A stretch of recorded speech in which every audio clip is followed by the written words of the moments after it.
Really Haunted Places does not support or endorse trespassing to visit haunted places. Before you decide to visit, please make sure to acquire the appropriate permits and/or permissions, and be respectful of properties that are privately owned. Good evening. Welcome to Really Haunted Places. Tonight's top 7 ghost stories will take you to haunted places in Kansas City, Missouri.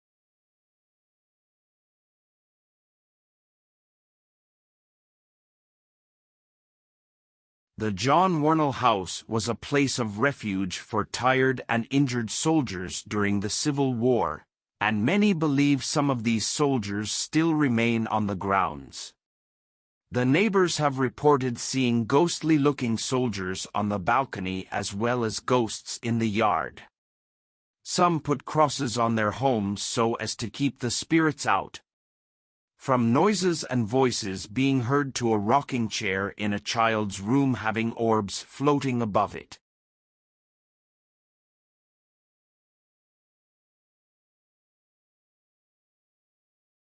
This jail with an adjoining Marshal's home was built in 1859 and housed thousands of prisoners, until its closing in 1933.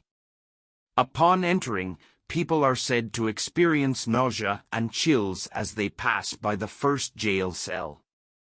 There have also been apparitions of women and children who are believed to be prisoners during the Civil War. With all of the heavy energy and paranormal sightings that have taken place here, many believe this jail to be one of the most haunted places in Kansas City.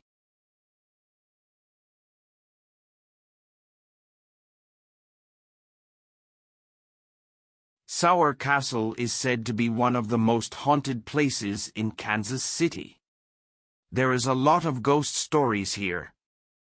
Built between 1869 to 1871, the dwelling is said to be the site where a woman hanged herself in the soaring tower. There are supposedly bodies buried on the property as well as secret tunnels where gruesome murders took place. Okay, who wants to go and find out?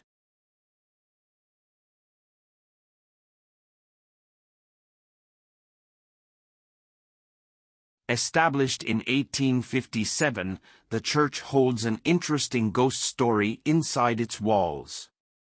It goes that Father Henry David Jardine, a rector at the church, did not get along with the church officials due to his differing ideals. When he died, no one could decipher whether it was by his own hands or if there was foul play. Nevertheless, strange sounds and activity continue here, and some say it is the spirit of Father Jardine.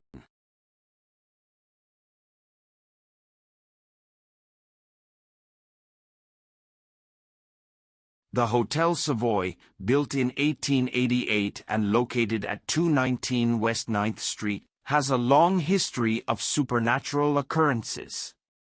Room 505 was the location of the suspicious death of a woman named Betsy Ward, and reports of voices, shadows, doors opening and closing have all been reported in or near that room.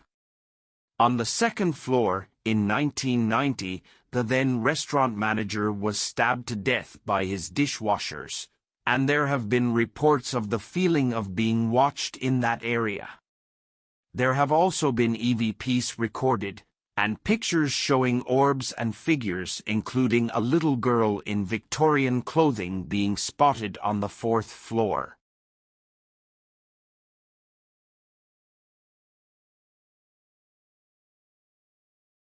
Kemper Arena is said to be haunted by the late WWE wrestler Owen Hart, who died there in 1999.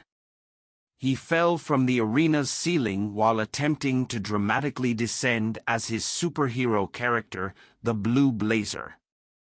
His ghost has been reported to be seen wearing his blue blazer, looking down from where he sits at the top of the arena.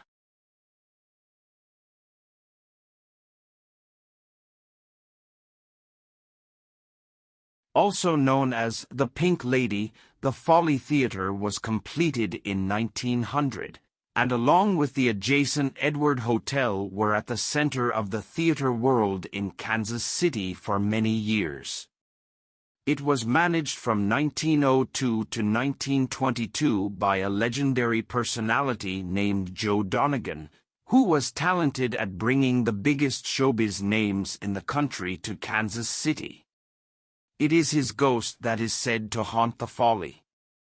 When the theater underwent a massive renovation in the 1970s, witnesses began to notice an apparition in a bowler hat who they believed to be Joe Donegan, and the ghost of a woman in a long gown running toward the stage, as if late for her cue. I want to thank you, personally, for watching Kansas City's Top 7 Haunted Places, and if you like the video, hit that like button. Also consider subscribing to the channel for more really haunted places. Until then, good night.